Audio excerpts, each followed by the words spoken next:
సమూయేలు మొదటి గ్రంథం మొదటి అధ్యాయము 10-11 వాక్యాలు చూద్దాం. బహు దుఃఖ కాంతురాలై వచ్చి యెహోవా సన్నిధిని ప్రార్థన చేయుచుండెను. చప్పట్లు కొడదాం, అందరం చప్పట్లు కొడదాం. అందరం కూడా ఏక స్వరమెత్తి దేవునికి స్తోత్రం. సరే, ప్రార్థన చేసుకుందాం. ప్రేమ కలిగిన తండ్రి, పరిశుద్ధుడైన దేవా, వందనాలు, స్తుతులు, స్తోత్రాలు చెల్లిస్తూ ఉన్నాను. సజీవుడా, సర్వశక్తిమంతుడా, మీకు వందనాలు. కృపగల దేవా, కనికరంగల దేవా, కృతజ్ఞతాస్తుతులు, స్తోత్రాలు చెల్లిస్తూ ఉన్నాం.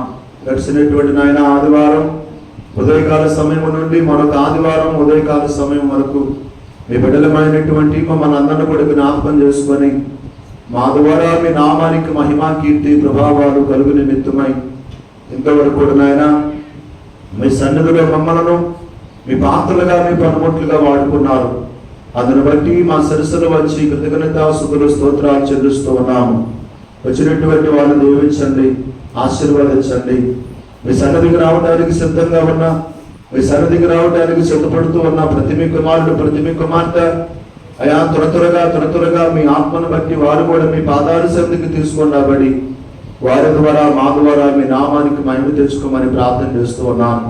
10 నిమిషాలు నాయన దాసుని మీ పక్షమందు నిలవబడుతూ ఉన్నాను. నన్ను కనుమరుగు చేయండి. నాలో మీరే ప్రతిష్ఠించబడి నా ద్వారా మీ నామానికి మహిమ తెచ్చుకోండి. చక్కని శ్రేష్టమైన పాఠ్యాంశం ఆయన ఎలాంటి వారి ప్రార్థన ఆయన ఆలకిస్తాడు అన్నటువంటి అంశంలో నుండి పుట్టిందే రాహేలుకు ఎందుకు వెంటనే దేవుడు గర్భాన్ని ఇవ్వలేదు అన్నటువంటి అంశాన్ని ఉద్దేశించి మాట్లాడుతూ అయా సమూయేలు మొదటి గ్రంథం మొదటి అధ్యాయము 10-11 వాక్యాల్లో ఉన్న కొన్ని మాటలు మేము చదువుకున్నాం. చదివినటువంటి మాటల్లో ఉన్న శ్రేష్టమైనటువంటి అద్భుతకరమైనటువంటి అక్షర సత్యాలు, అక్షర భావాలు పరిపూర్ణంగా ముందుగా ఈ దినదాసుడికి తెలియచేసి నాతో కూడి వచ్చినటువంటి మీ పిల్లలతో ఆత్మదేవుని సహాయంతో మాట్లాడి ఈ ఉదయకాల సమయం అందు మా అందరి ద్వారా మీ నామానికి మహిమ తెచ్చుకోమని యేసుక్రీస్తు వారి పేరిట ప్రార్థించి ఈ మనవులు అడిగి పొంది ఉన్నాము తండ్రి, ఆమేన్. మరొకసారి మార్చుద్దాం. సమూయేలు మొదటి గ్రంథం మొదటి అధ్యాయము 10-11 వాక్యాలు మనం చూస్తే 10-11 వాక్యాలు బహు దుఃఖ కాంతురాలై వచ్చి యెహోవా సన్నిధిని ప్రార్థన చేస్తుందట. ఏం చేస్తుందట? ఎక్కడ ప్రార్థన చేస్తుందట? యెహోవా సన్నిధిలో. ఏమంటే సమాజముగా కూడుకునే స్థలములో, దేవుడు నివసించే ఆలయములో, మందిరములో అన్న ఏమంటే బహుగా ప్రార్థన చేస్తున్నట్లుగా మనం చూస్తాం. ఏమంటే ఎందుకు ఏడుస్తుంది ఆమె? ఎందుకు ఏడుస్తుంది? ఎందుకు అన్నం తినటం మానేసింది, నీరు త్రాగటం మానేసింది? ఏమంటే ఇంట్లో జరిగే ప్రతి విషయం కూడా ఎందుకు భర్తకు చెప్పడానికి ఇష్టపడట్లేదు? భర్తకు చెబితే ఏమవుతుంది అన్నటువంటి ఆందోళన, ఆలోచన ముందుగానే గ్రహించినటువంటి అన్న సజీవుడు అయినటువంటి దేవుడు మందిరములో నివాసం ఉండే దేవుడికి చెప్పాలి అన్నటువంటి ఆలోచన కదా.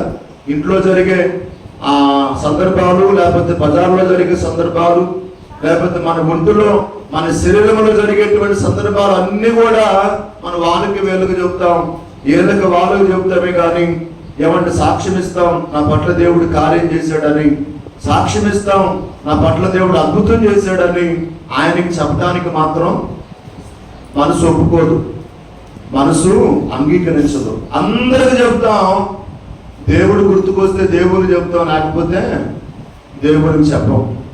కానీ దేవుడి వాక్యమే సెలవిస్తా ఉంది.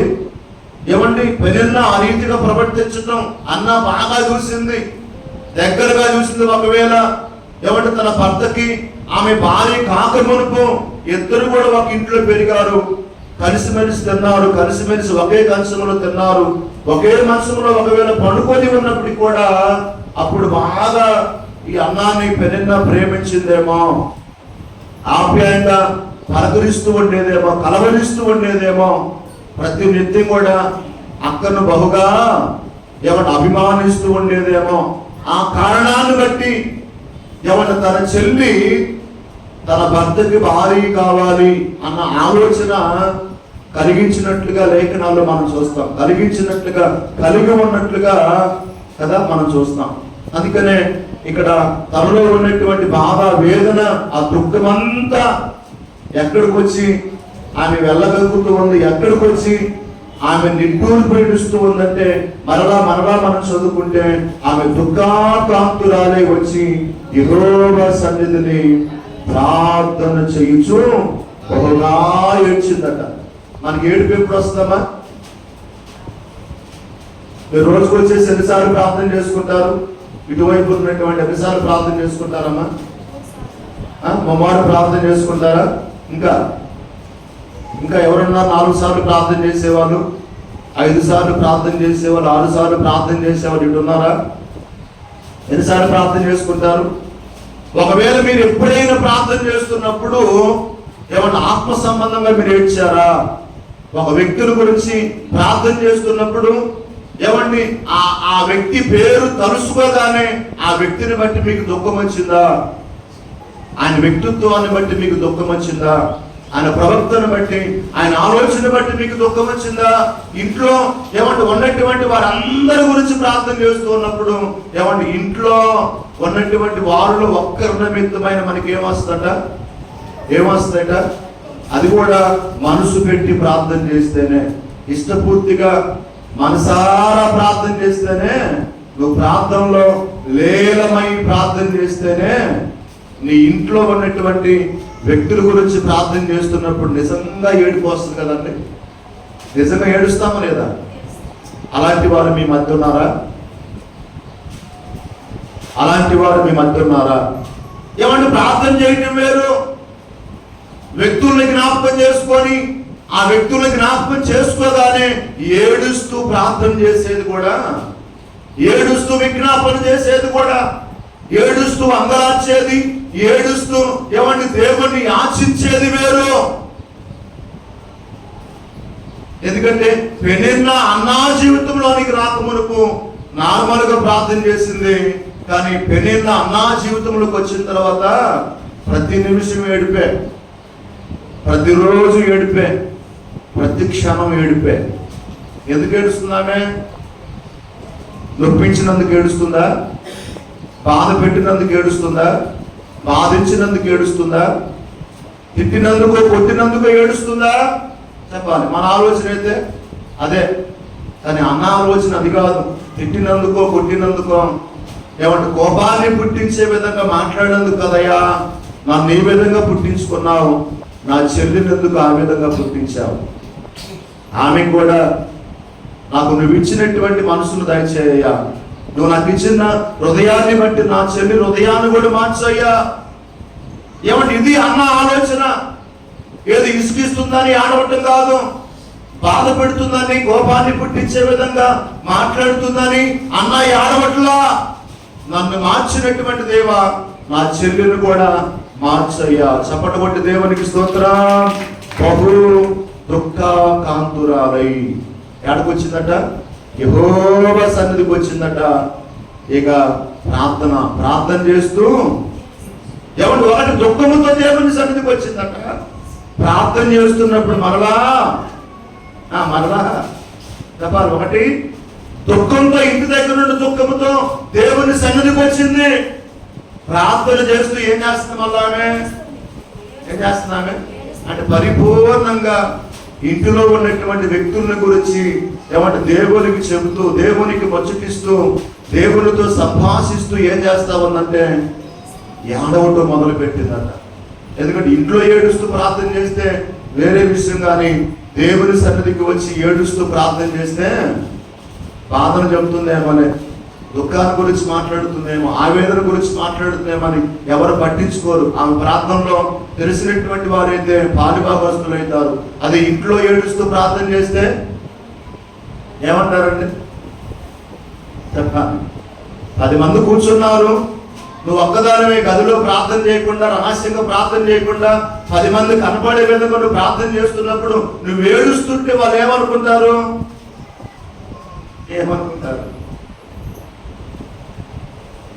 అందుకనే నీ గదిలోనికి వెళ్ళి ప్రార్థన చేయమని, తలుపేసుకొని ప్రార్థన చేయమని లేఖనాలు తెలియపరచబడుతూ ఉన్నాయి.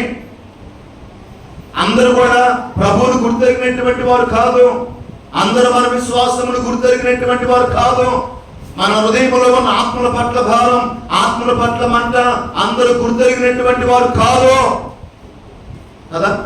అందుకనే ఒకటి ఇంటి దగ్గర నుండి దుఃఖముతో దేవుని సన్నిధికి వచ్చిందట. ముఖాల మీద పడిపోయి 2 చేతులు ఆకాశం వైపు ఎత్తి ప్రార్థన చేస్తూ మళ్ళా ఏం చేస్తుందట? ఏడుస్తుందట. ఒకసారి మనం కొద్దిగా లోతుకెళ్తే, కొంచెం లోతుకెళ్తే ఏమంటే లూకాసు వార్త 6వ అధ్యాయము, లూకాసు వార్త 6వ అధ్యాయం 29వ వాక్యం చూస్తే, లూకాసు వార్త 6వ అధ్యాయం 29వ వాక్యంలో, నిన్ను ఒక చెంప మీద కొట్టువాని వైపునకు రెండవ చెంప కూడా తిప్పుము. అబ్బా, ఎంత మంచి మాట. ఎవడైనా కోపపడి నీ మీద ఒక చెంప మీద కొడితే ఏం చేయాలి? మనది చిన్న కోపం వచ్చి మాస్టర్ అని చెంప మీద కొట్టి, ముందు గోడ మీద కొట్టి తర్వాత ఏం చేసి చెంప మీద కొట్టే. పల్లెత్తి మాటలు ఆమె పల్లెత్తి మాట ఉందా? అలా అదే ప్రార్థనతో సత్సంబంధం కలిగి ఉండకపోతే, దేవుడితో సత్సంబంధం కలిగి ఉండకపోతే నీకు ఎన్ని బాధలు వచ్చాయో, ఎన్ని బాధలు బయటకు వచ్చాయి కదా. అవునా కదా? మాకు వచ్చేది ముందుగా బాగా వచ్చిందంటే కదా. బాగా మాట్లాడడం చాలా తేలిక. పరిపూర్ణంగా ప్రార్థనలో లేనటువంటి వారు, పరిపూర్ణంగా దేవునితో సత్సంబంధాన్ని కలిగి ఉండనటువంటి వారైతే ఏమంటే దురుసు మనస్తత్వం, దురుసు ఆలోచన విధానం కలిగి ఉన్నటువంటి వారు ఏం చేస్తారంటే వెంటనే ఉద్రేకపడి మళ్ళా చేసుకోవడానికి కదా అవకాశం ఉంటుంది. మళ్ళా చెయ్యెత్తి మళ్ళా కొట్టడానికి ఏమంటే సిద్ధపడతారు. కానీ పాపం దేవుడు మరి ఎలాంటి మనసుని ఇచ్చాడో తెలియదు. కానీ చెల్లి సినేసింది, నేను కోపపడి చెల్లి కూడా బాగలా. ఏది నా చెల్లేది? అందరు చూసే డబ్బులు పగిలిపోయి ఉన్నాయి, నోళ్ళు లైపుకోరు ఉన్నాయి చెల్లు. ఎందుకంటే బ్యాటరీ అంతా ఉప్పిపోయింది. చాలా మంది పాస్టర్ గారు బ్యాటరీ వాడమాకండి, అది ఎప్పుడు పేరుద్ది కూడా ఛార్జింగ్ పెట్టినప్పుడల్లా భయమే నాకు. ఏమంటే పేలిద్దేమో అని భయం. అంటే బ్యాటరీ కొంచెం ఉప్పినప్పుడు కూడా కొంచెం ఛార్జింగ్ 2-3 రోజులు ఉంటుంది అనమాట. అది అందును బట్టి నేను ఆ బ్యాటరీ వాడుతా ఉన్నా. ఆ బ్యాటరీ ఉప్పటాన్ని బట్టి పైన డబ్బు కూడా 4 ముక్కలైపోయింది. అనిపిస్తుందా? దీనికి ఏమేసా నేను? అనిపిస్తుందా? దీనికి ఏమేసా? మీకు చూపించాలి, నా పని చేయాలి నేను. కనపడుతుందా? ఇక్కడ బ్యాండేజ్ ఒకటి వేసా కదా, ఏమంటే బ్యాండేజ్ ఒకటి వేసా ఇక్కడ. అందుకని ఇక్కడ ఏమని ఇక్కడ యేసు ప్రభు మాట్లాడుతున్నాడు? 6వ అధ్యాయము 29వ వాక్యం ఏముందట? ఒక చెంప మీద కొట్టువాని వైపునకు రెండవ చెంప కూడా త్రిప్పుము. అలాంటి వారే నిజమైన క్రైస్తవులు. చప్పట్లు కొట్టి దేవునికి స్తోత్రం. అలాంటి వారే యేసు ప్రభు మనసును తెలిసినటువంటి వారు, యేసు ప్రభు మనసుకు అనుకూలంగా ఏమంటే ఆత్మ సంబంధమైన జీవితాన్ని కొనసాగించేవారు. కొట్టగానే తిట్టగానే స్పందించి మళ్ళా తిట్టేవారు, మళ్ళా కొట్టేవారు క్రైస్తవులా? ఏమంటే అలాంటి వారి క్రైస్తవ మనసు, క్రైస్తవ ఆలోచన విధానం ఉందంటారా? ఏమంటే లేదు. ఎందుకంటే ఏమంటే ఇరువురు ఒకవేళ ఇంట్లో ప్రార్థనకి వెళితే, లేకపోతే ఒకరు ఇంట్లో ఉన్నటువంటి వారు ప్రార్థనకి వెళితే నిజంగా తోటి వ్యక్తి మారాలి అన్న ఆలోచన కలిగి నిజంగా మనం ప్రార్థన చేస్తే ఏమండి ఆ విషయం నిజమైతే నా భార్య మారాలి, ఆమె మారే ప్రక్రియలో నన్ను ఎన్నన్నా దేవునికి స్తోత్రం. నన్ను ఎన్ని తిట్టినా, ఎన్ని మాటలు మాట్లాడినా, ఎన్ని విధాలుగా గాయపరిచినప్పటికీ కూడా దేవునికి స్తోత్రం. ఎందుకంటే నా భార్య మారాలి, నా భర్త మారాలి. నిజమైనటువంటి క్రైస్తవుల ఆలోచన ఆ విధంగా ఉంటుంది. నిజమైన భక్తిపరులు, నిజమైన పరిశుద్ధులు ఏమంటే ఆలోచన రీతిగా ఉంటుంది. వారే నిజమైనటువంటి క్రైస్తవులు అన్నమాట. చప్పటి కొట్టి దేవునికి స్తోత్రం. హల్లెలూయా. నిజంగా ఎవరి చెల్లెలు అక్కను ఇసుకిస్తూ ఉందట, కోపాన్ని పుట్టించే విధంగా మాట్లాడుతున్నట్టు ఇలా ప్రతిరోజు ఈ ప్రక్రియ కొనసాగించబడుతూ ఉంది. ప్రతిరోజు ఆ విధంగా దూషిస్తూ ఉన్నప్పటికీ కూడా పాపం నేను అనుకుంటాను, అన్న మౌనంగా ఉందేమో, ఏమండి ఏమీ తెలియని వాడు, ఏమండి మాట్లాడటానికి ఇష్టపడతాడు, అన్నీ తెలిసిన వాడు అనేక మంది మాట్లాడుతూ ఉన్నప్పటికీ మాట్లాడుకొని చెప్పి మౌనంగా ఉండటానికి ఇష్టపడతాడండి. మౌనంగా ఉండటానికి ఇష్టపడతాడు. అందుకనే అన్న, ఎందుకంటే తన చెల్లి పరిస్థితి ఆమెకు తెలుసు. ఆమె ప్రభువుని కలిగి ఉండరా, ప్రార్థన చేసే స్త్రీ కాదు, ప్రభువుని ఆరాధన చేసే స్త్రీ కాదు, ఏదో ఒంటరిగా ఇంట్లో పడుంది. అలా పడుంటాం ఏమంటే ఆమెకి బాధని కలిగించింది, దుఃఖాన్ని కలిగించింది. కాబట్టి అందుకనే బైబిల్ చెప్తా ఉంది, ఒక్కడిగా ఉండుట కంటే ఇద్దరై ఉండుట ఆశీర్వాదం. చప్పటి కొట్టి దేవునికి స్తోత్రం కదా. ఒంటిగానే ఉండుట కంటే ఏమంటే ఇద్దరుగా, ఏమంటే ఒక్కడు చేసిన కష్టం ఏమంటే దేనికి పనికిరాదు కానీ ఉభయల కష్టం అట ఇద్దరికి అక్కడికి వచ్చిందని బైబిల్ చదివిస్తా ఉంది.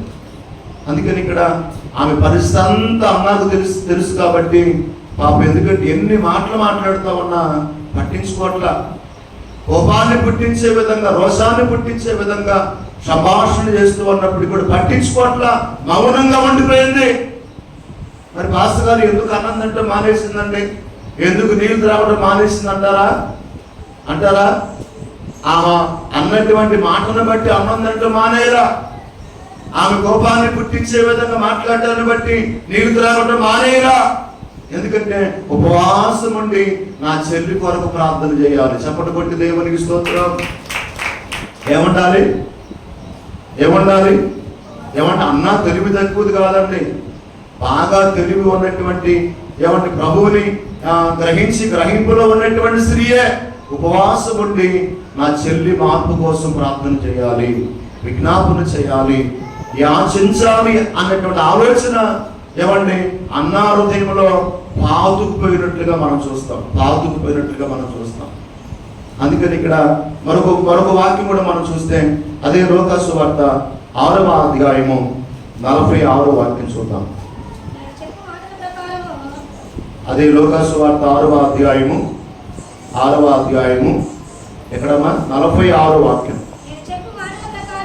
నేను చెప్పిన మాటల ప్రకారము మీరు చేయక ప్రభువా అని నన్ను పిలుచుట ఎందుకు? నా ఎద్దుకు వచ్చి నా మాటలు విని వాటి చొప్పున చెయ్యు ప్రతి వాడును ఎవని పోలి ఉండునో కదా. ఎవరు నేను చెప్పే మాటలు వెనక, నేను చెప్పినటువంటి మాటలకు లోబడక ఎందుకు నన్ను ప్రతిరోజు ఇసుకిస్తూ ఉన్నారు? ఏమంటే ప్రభువా నన్ను ఎందుకు పిలుస్తూ ఉన్నారు కదండి. దేవుని చిత్తాన్ని గ్రహించాలి, దేవుని చిత్తానికి అనుకూలంగా జీవించాలి. ఇవి అన్నాలు పుష్కలంగా ఉన్నాయి, దేవుని చిత్తానికి లోబడుతుంది, దేవుని చిత్తాన్ని చేస్తుంది, పరిశుద్ధంగా నీతిగా తన్ను తానే దేవునికి ప్రాణార్పణముగా పోయటానికి సిద్ధపడినట్టుగా మనం చూస్తాం. అందుకని వాక్యము తెలియపరచబడతా ఉంది. ప్రభు అని ఆమె పిలిచే జాబితాలో లేదు, కానీ ఏమండి ప్రభువాని పిలిచే ఆ ప్రభు యొక్క చిత్తాన్ని ఎరిగినటువంటి స్త్రీగా, ఆ ప్రభు చిత్తానికి లోబడినటువంటి స్త్రీగా ఏమంటే వాక్యము తెలియపరచబడతా ఉంది. ఇంకొద్దిగా మనం వెళితే రోమాపత్రిక 12-19వ వాక్యం కూడా చూస్తే, రోమాపత్రిక 12వ అధ్యాయం 19వ వాక్యం కూడా చూస్తే, ప్రియులారా మీకు మీరే పగ తీర్చుకొనక దేవుని ఉగ్రతకు చోటు ఇవ్వండి. చప్పటి కొట్టి దేవునికి స్తోత్రం. ఏమండి అన్న పగ తీర్చుకోవడానికి సిద్ధపడుతుందా? ఎవరిని పెళ్ళిన అన్నాని ఆ ఇంట్లో లేకుండా చేయాలి అన్న మనసు కలిగి ఉంది.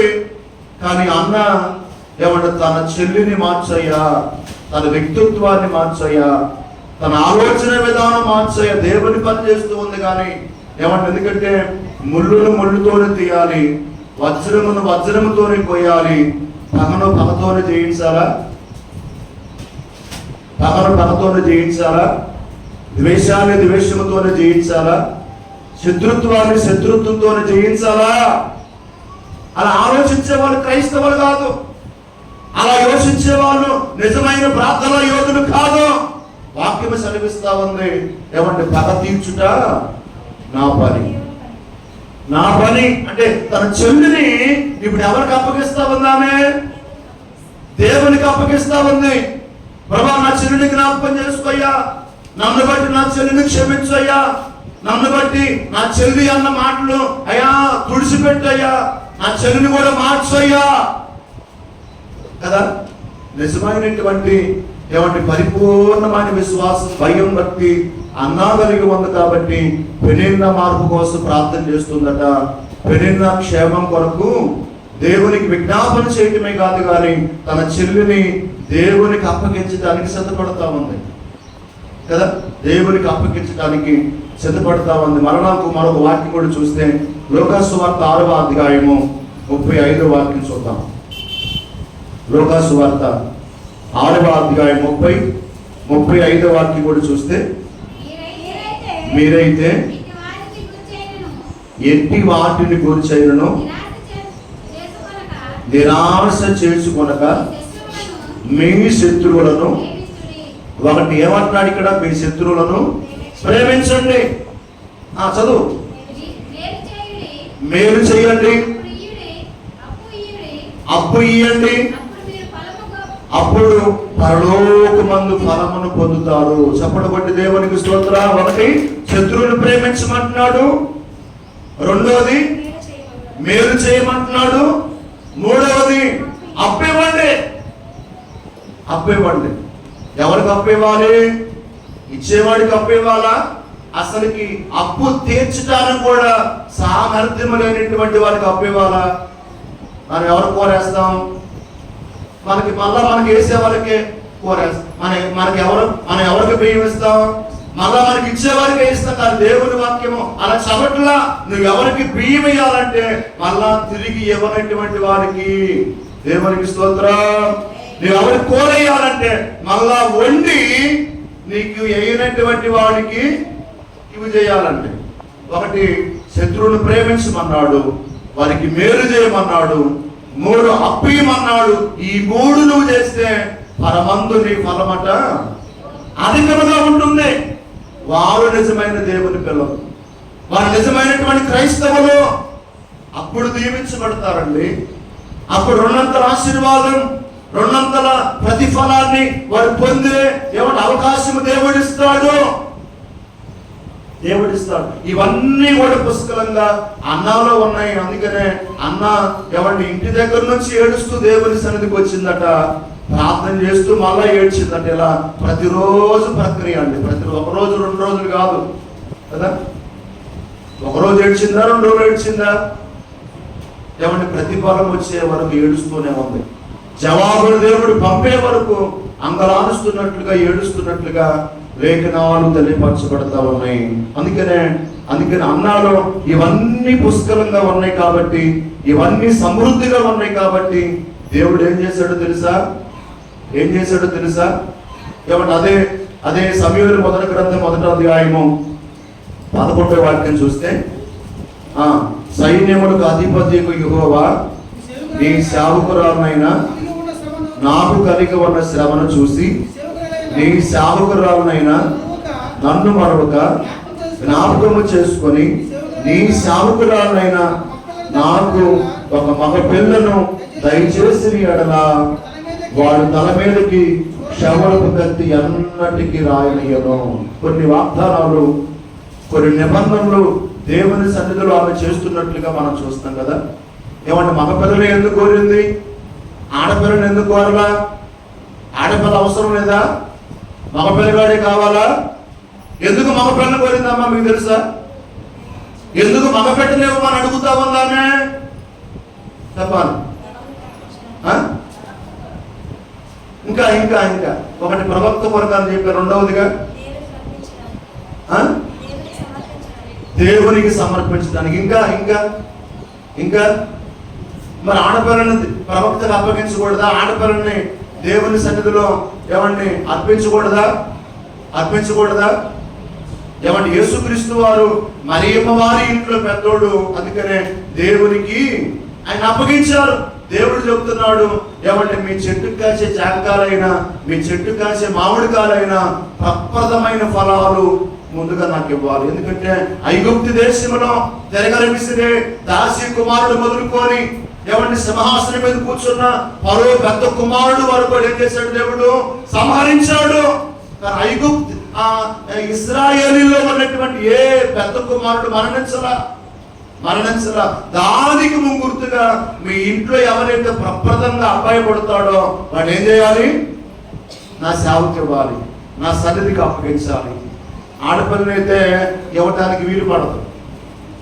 ఇవ్వటానికి వీలు పడదు కాబట్టి అందుకనే ఆమె అడుగుతున్నాయా, నా కొడుకు నీ సన్నిధిలో ఉండాలి, నా కొడుకు నీ సేవ చేయాలి, నా కొడుకు ఇదిగో ప్రవక్తగా, న్యాయాధిపతిగా, అనేక మందిని అభిషేకించే వీరుడిగా మార్చబడాలి. కాబట్టి అయ్యా, నీ దయని బట్టి, నీ కృపను బట్టి నన్ను జ్ఞాపకం చేసుకొని ఒక మగబిడ్డనిస్తే వాళ్ళు పాలు విడవగానే మళ్ళీ తీసుకొని వచ్చి నీకు అప్పగిస్తానయ్యా. ఇది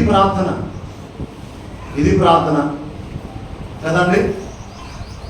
అబ్బాయి పుడితే 6 మాసాలు అన్నప్రాసన కార్యక్రమం అయిపోగానే ఏం చేస్తాం? తీసుకెళ్ళి పుట్టెంటికలు ఇస్తాం. పుట్టెంటికలు ఇవ్వాలా? పుట్టిన అబ్బాయిని ఇవ్వాలా? అంటే గర్భం రాకముందు ఏమని మొక్కున్నాం? ఏమని వడమడగ చేసాం ప్రభులో? ఏమని ప్రమాణం చేసాం ప్రభులో? ఎంటికలు ఇస్తామని మొక్కున్నావా? లేదా బిడ్డనే ఇస్తామని మొక్కున్నావా? చెప్పండి. అది మర్చిపోతాను. అది గుర్తుకురాదు ఆ రోజు. దేవుడు ఎంటికలు దేవుడు ఏం చేసుకుంటాడండి? ఎంటికలు దేవుడికి అవసరమా? ఎంటికలను కలిగి ఉన్న ఏమండి పురుషుడు దేవునికి అవసరం. చప్పటి కొట్టి దేవునికి. అందుకని కాకుండా ఇక్కడ నా కొడుకు తల మీదకి క్షవరపు కత్తిని అన్నటికి నేను రానియను. అంటే దేవునికి ఒక వ్యక్తి అర్పించబడాలంటే పరిపూర్ణంగా వ్యక్తిని దేవునికి ఇవ్వాలి.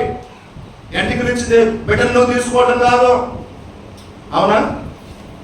ఏమంటే ఎంటికలు ఇచ్చి బిడ్డను తీసుకోవడం కాదు, ఎంటికలతో పాటు బిడ్డను కూడా దేవునికి సమర్పించాలి. అది నిజమైనటువంటి వడంబడిక ప్రమాణం.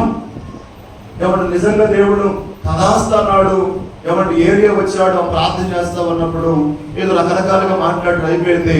తర్వాత ఇశ్రాయేలు దేవుడితో నువ్వు చేసుకున్న మనవి చాలా గొప్పది. మరలా మీదరికి ఈ కాలమందు నీ ఒడిలో చక్కని బాగుంటాడని ఏలి ఏమంటే అన్నాలు బట్టి ప్రవశించాడిక ఆ దుఃఖ దినాలు మానేసట. ఏమంటే యెరూషలేము నుండి మరలా వారి గ్రామాల్లో ఉన్నటువంటి ఇంటికి వచ్చి ఏం చేశారట? సంతోషంగా, ఆనందంగా ప్రభువులో గడపడం ప్రారంభించారు. ఇంకా మనం చూస్తే అదే చూడరా, ఒకసారి మనం మొదటి సమూయేలు గ్రంథం 1వ అధ్యాయము 19 నుండి 20 వాక్యాలు మనం చూస్తే, తర్వాత వారు ఉదయమందు వేగరమే లేచి యెహోవాకు మొక్కి తిరిగి రామాలోని తన ఇంటికి వచ్చిరి. అంతటి ఎల్కానా తన భార్యకు అన్నాను కూడెను. యెహోవా ఆమెను జ్ఞాపకం చేసుకొని. చప్పటి కొట్టి దేవునికి స్తోత్రం. ఏమంటే ప్రతిరోజు జ్ఞాపకం చేసుకునేది వేరు, కానీ ఆ రోజు ప్రత్యేకంగా అన్నాని దేవుడి జ్ఞాపకం. ఎందుకు జ్ఞాపకం చేసుకున్నాడమ్మా? చూద్దాం. అబ్బాయిని అడిగింది కదా, అబ్బాయిని ఇస్తే ఆ నిందను తొలగించుకొని మళ్ళా నీకు ఇస్తానన్నగా చూద్దామని చెప్పి దేవుడు పరీక్ష పెట్టి ఏమంటే అన్నాని జ్ఞాపకం చేసుకొని అన్నాను దర్శించాడట. చక్కని కుమారుడు సమూయేలు పుట్టాడు. చప్పటి కొట్టి దేవుని స్తోత్రం. హల్లెలూయా. ఇప్పుడు సమూయేలు పుట్టిన తర్వాత ఏం చేస్తా ఉందామే?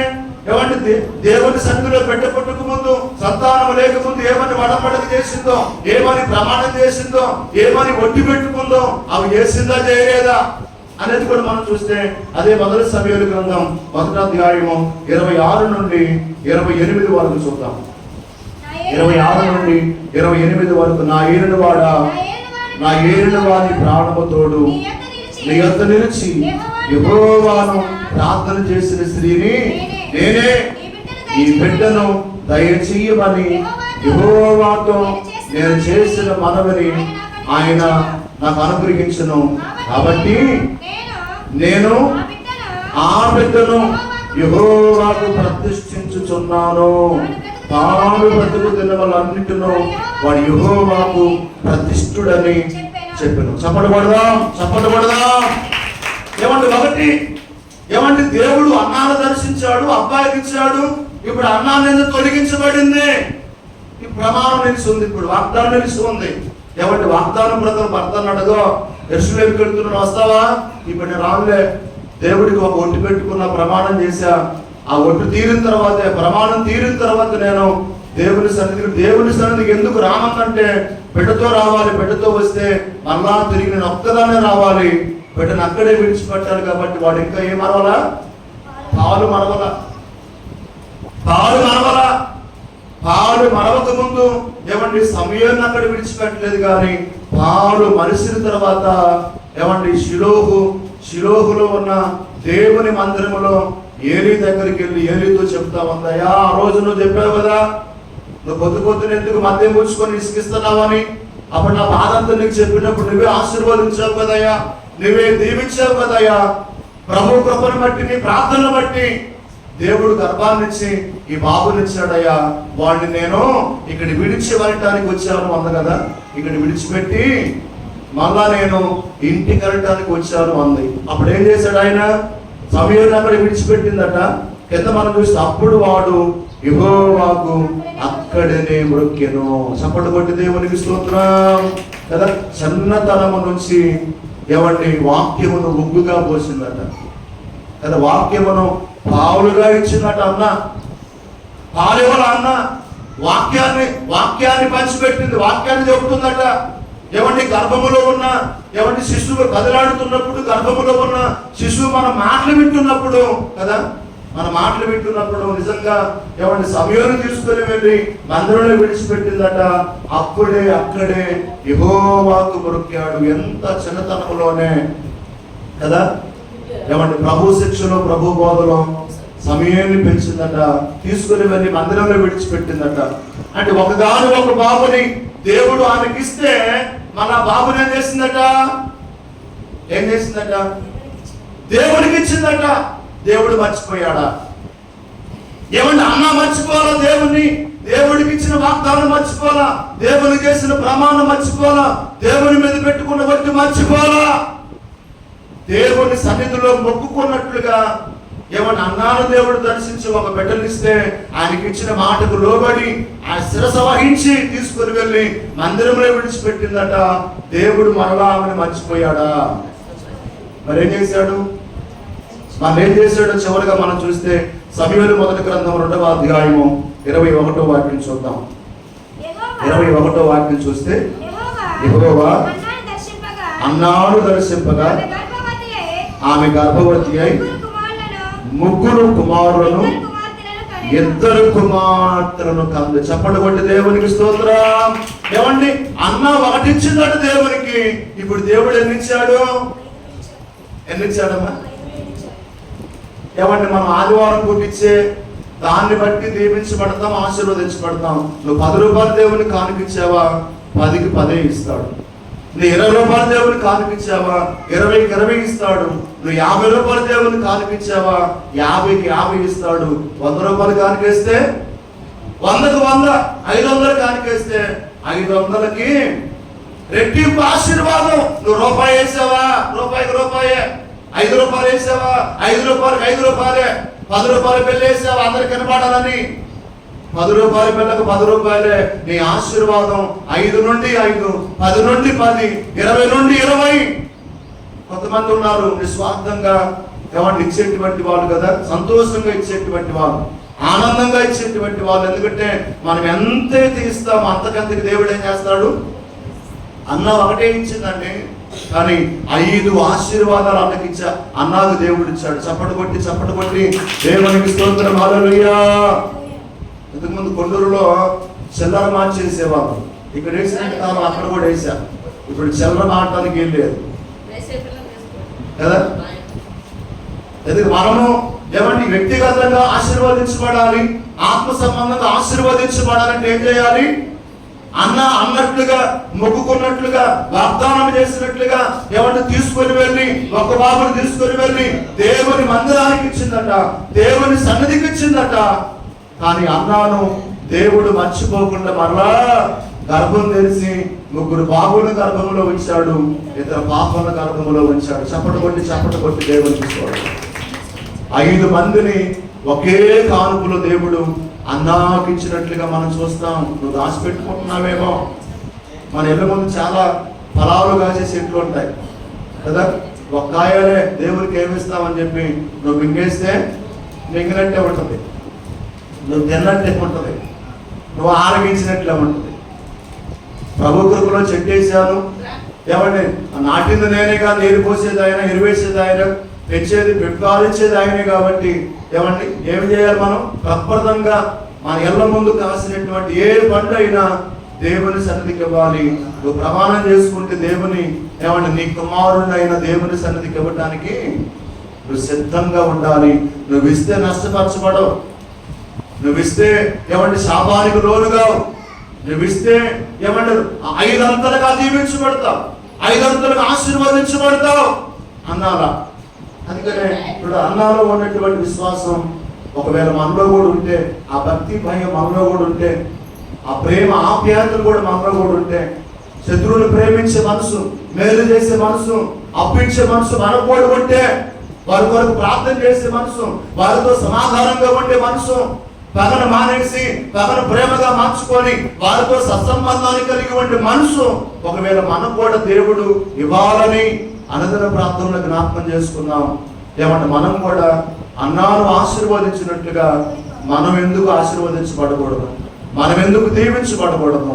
ఇంతవరకు శ్రేష్టమైనటువంటి వాక్యాన్ని వీక్షించిన మీ అందరికీ మరొకసారి ప్రభు అయినటువంటి యేసుక్రీస్తు వారి నామమున ప్రత్యేకమైనటువంటి వందనాలు తెలియజేస్తూ ఉన్నాను. అన్నటువంటి మాటలు పరిశుద్ధాత్మ దేవుడు మన వెనుకడులో సిద్ధము చేసి యేసయ్య తన చిత్తానికి అనుకూలంగా తన చిత్తమును జరిగిస్తున్న ప్రతి ఒక్కరికి పరలోక రాజ్యం దయచేయును గాక. 2 చేతులు పైకెత్తి కొంచెం నోరు తెరిచి పరలోక రాజ్యం దయచేయును గాక. అందరి బిడ్డలుగా పరలోక రాజ్యం దయచేయును గాక. అందరి బిడ్డలుగా పరలోక రాజ్యం దయచేయును గాక. అన్న లాంటి మనస్తత్వం కలిగి ఉన్న మనందరికీ యేసయ్య పరలోక రాజ్యం దయచేయును గాక.